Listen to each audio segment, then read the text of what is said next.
So in the previous video, we learned how to create a linked list and how to insert elements in a linked list. In this video, we are going to learn insertion during runtime.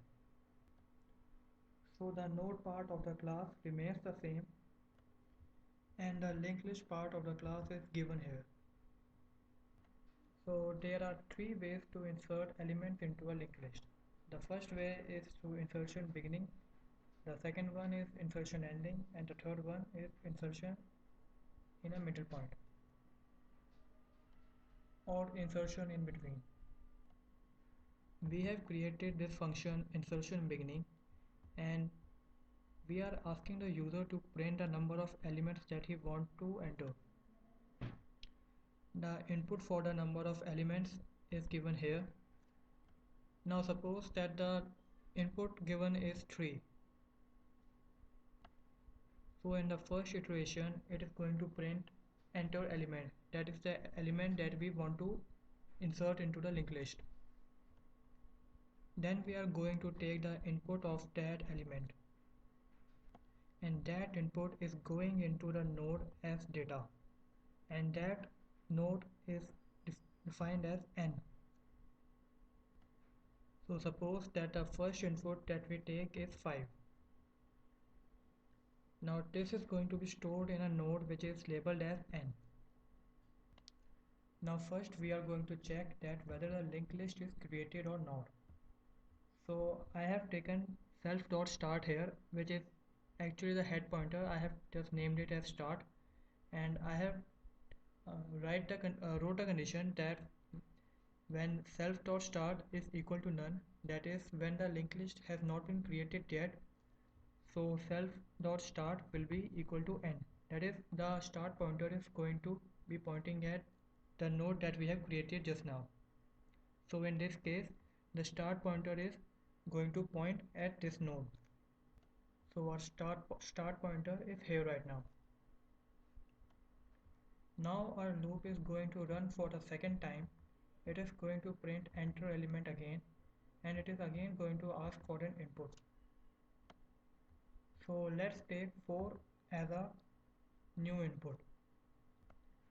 And since our linked list has already been created and self.start is not equal to none as it is pointing to 5 right now, so we are not going to move into this loop. Now it's time to create an else condition.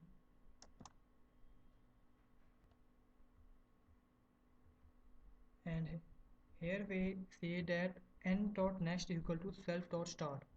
So n.next here is the address part of this node is going to be pointing at self.start.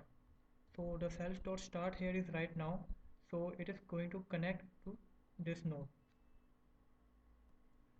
Now that the address part of this node has the address of this node, it's time to move the start pointer from here to here.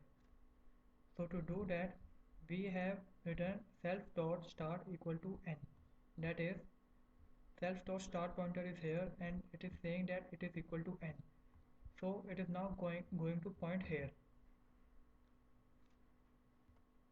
After this, our loop is going to run again for the last time and it is going to print enter element.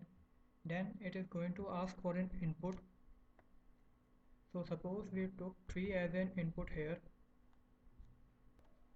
Again the self.start part here of if condition is not going to run again. It is going to move to the else part of the loop. And here it says n.next equal to self.start.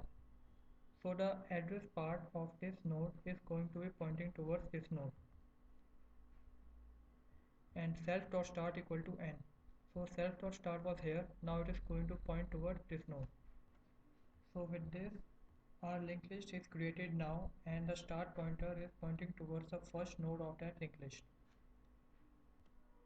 Remember that this condition is only going to run once when the linked list has not been created yet. Now it's time to traverse our linked list that we have created. The traverse function is the same as the one before we did. Here the current is pointing to self.start. So a new pointer named as current is going to point point at this part here. Now one thing that is to be remembered in the case of a single linked list is that we do not do any changes with the self.start pointer here. We always take another variable that points to the first node here. So the while loop is going to run here until the current becomes none. So when our current pointer reaches here after printing this node, the current dot next becomes none. So according to here, current equal to current dot next, that is current now have become none. So the loop breaks and our linked list is printed. Now we are going to create an object of our linked list class. Let p is equal to ll1, that is our linked list class, and now we are going to call the function here insertion beginning. So p dot ins beginning. So here all the input is being taken and the linked list is being created. Now we are going to traverse our linked list. So p dot traverse. Now let's run this code.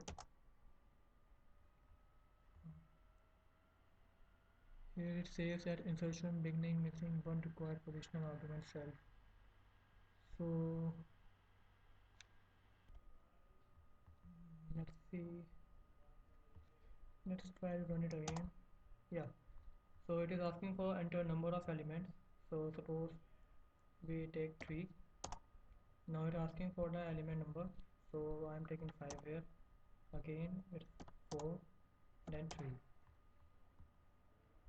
Here as you can see that it is printing 3, 4 and 5 here, which are the elements that are present in our linked list here. So in this video we learned how to insert elements at the beginning of a linked list. In the next video we are going to learn how to insert elements at the end of the linked list. So up till then, stay tuned.